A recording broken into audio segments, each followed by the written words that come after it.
नमस्कार गाइस, स्वागत है आपका फिक्शन डी चैनल पर।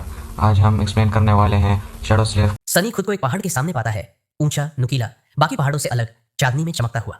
एक तरफ चट्टान की सीधी दीवार और दूसरी तरफ अंतहीन गहराई। तेज हवाएं बार बार टकरा रही थीं।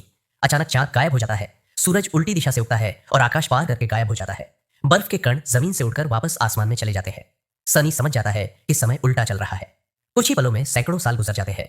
बर्फ हटती है और नीचे पुरानी सड़क दिखती है जिस पर इंसानों की हड्डियां बिखरी होती है। फिर अचानक हड्डियां गायब हो जाती है और उनकी जगह एक स्लेव कारवां दिखाई देता है जो पहाड़ पर चढ़ रहा होता है, चेन्स की आवाज के साथ। फिर समय नॉर्मल हो जाता है और वही आवाज दोबारा गूंजती है, aspirant, welcome to the nightmare spell, prepare for your first trial. Sunny घबरा जाता है। ये क्या है? अब वो खुद उस कैरवैन का हिस्सा था। उसके पैर नंगे थे, खून बह रहा था, ठंड उसकी हड्डियों तक घुस रही थी। उसके हाथों में आयरन शैकल्स थे जो उसकी त्वचा को काट रहे थे। हर कदम पर दर्द हो रहा था। वो चारों तरफ देखता है, लंबी चेन, दर्जनों स्लेव्स, आगे एक मजबूत आदमी, पीछे एक घबराया हुआ आदमी जो अजीब भाषा में गालियां दे रहा था, लेकिन सनी उसे समझ पा रहा था। इधर उधर एंशिएंट आर्मर पहने सोल्जर्स घोड़े पर घूम रहे थे। स्थिति बेहद खराब थी, लेकिन सनी पैनिक नहीं करता। वो सोचता है, स्पेल ट्रायल देता है, एग्जीक्यूशन नहीं, तो शायद कुछ एडवांटेज मिलेगा। वो कॉन्सेंट्रेट करता है, स्टेटस, और उसके सामने रून्स दिखाई देने लगते हैं जिनका मतलब उसे समझ में आता है। वो जल्दी से अपना एस्पेक्ट देखता है और शॉक हो जाता है। Temple slave. डिस्क्रिप्शन साफ कह रही थी कि स्लेव यूजलेस होता है और टेम्पल स्लेव बस रेयर वर्जन है उसी का। सनी अंदर ही अंदर फट पड़ता है। सीरियसली, इतना unlucky? No useless aspects my ass. उसी मोमेंट उसका बैलेंस बिगड़ता है, चेन खींचती है और पीछे वाला आदमी चिल्लाता है, अंधा है क्या? आगे वाला हंसता है, छोड़ो, ये सुबह तक मर जाएगा। पीछे वाला कहता है, मैं नहीं मरूंगा।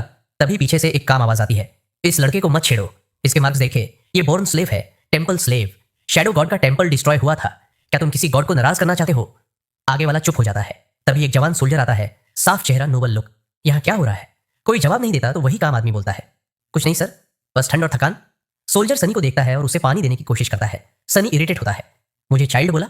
लेकिन जैसे ही वो पानी लेने जाता है, एक विप उसकी पीठ पर पड़ती है, खून निकल आता है। दूसरा सोल्जर गुस्से में कहता है, स्लेव्स को इंसान मत समझो। जवान सोल्जर चुप हो जाता है। सनी अंदर ही अंदर ठान लेता है, सबसे पहले तुझे मारूंगा, फिर तुझे। धीरे धीरे रात होती है, ठंड बढ़ती है, कैरवैन आगे बढ़ती रहती है। कुछ स्लेव्स गिर जाते हैं और जिन्हें चलना नहीं आता उन्हें सीधा खाई में फेंक दिया जाता है। सनी उन्हें गिरते हुए देखता है, रेस्ट इन पीस।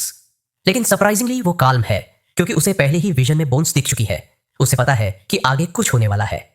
जल्दी वो फिर से अपने एट्रीब्यूट्स चेक करता है। फेटेड, mark of divinity, child of shadows.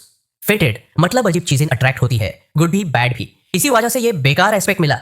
Mark of divinity फिलहाल बेकार लग रहा था, लेकिन चाइल्ड ऑफ शैडोज। जैसे ही अंधेरा बढ़ता है, सनी नोटिस करता है कि वो अंधेरे में भी साफ देख पा रहा है, जैसे दिन हो। फाइनली कुछ यूजफुल।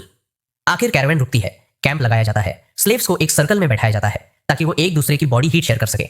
बीच में आग जलाई जाती है, लेकिन वीक लोग जैसे सनी सर्कल के बाहर बैठते हैं जहां ठंड और ज्यादा लगती है। सोल्जर्स पानी और खाना बांटते हैं। सनी को बस थोड़ा सा ठंडा पानी और सड़ा हुआ ब्रेड मिलता है। वो उसे खा लेता है, लेकिन भूख नहीं मिटती।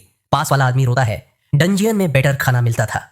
तभी वो पास होगी लाल बेरीज की तरफ बढ़ता है। वही काम आदमी फिर बोलता है, मार्ट खाओ, ब्लड बेन है, जहर है। आदमी रुक जाता है, गुस्से में गाली देता है, लेकिन सनी का ध्यान कहीं और था।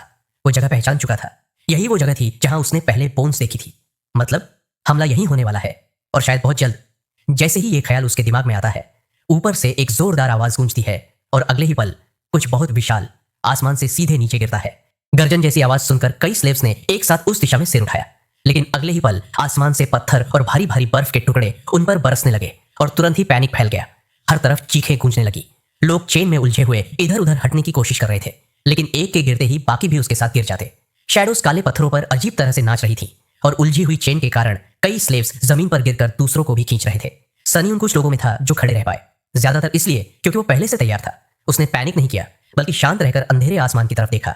उसकी एट्रीब्यूट से एनहांस्ड आंखें डार्कनेस को चीरकर साफ देख रही थीं, और उसने एक कैलकुलेटेड कदम पीछे लिया।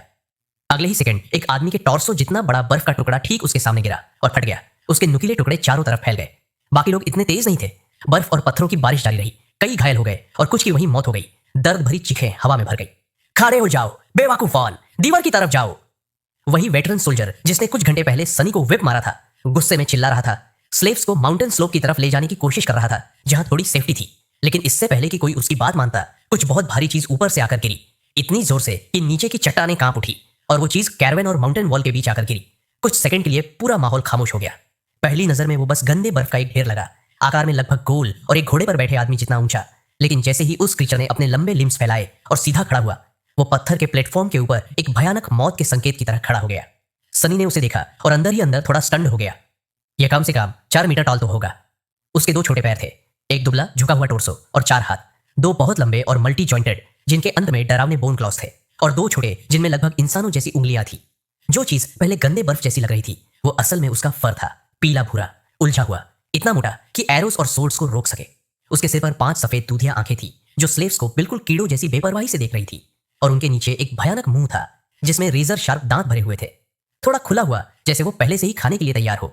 गाढ़ी लार उसकी ठोड़ी से बह रही थी और बर्फ पर गिर रही थी। लेकिन सनी को सबसे ज्यादा परेशान उस चीज ने किया जो उस क्रीचर की स्किन के नीचे लगातार हिल रही थी, जैसे अंतहीन कीड़े रेंग रहे हो। और वो ये सब साफ देख पा रहा था क्योंकि वो उन अनलकी लोगों में था जो उस मॉन्स्टर के सबसे पास खड़े थे। ये थोड़ा ज्यादा हो गया, उसने सोचा। जैसे ही ये ख्याल खत्म हुआ, सब कुछ टूट पड़ा। क्रीचर अचानक हिला और अपने क्लॉज सनी की दिशा में घुमा दिए, लेकिन सनी एक कदम आगे था। उसने एक पल भी वेस्ट नहीं किया और साइड में कूद गया।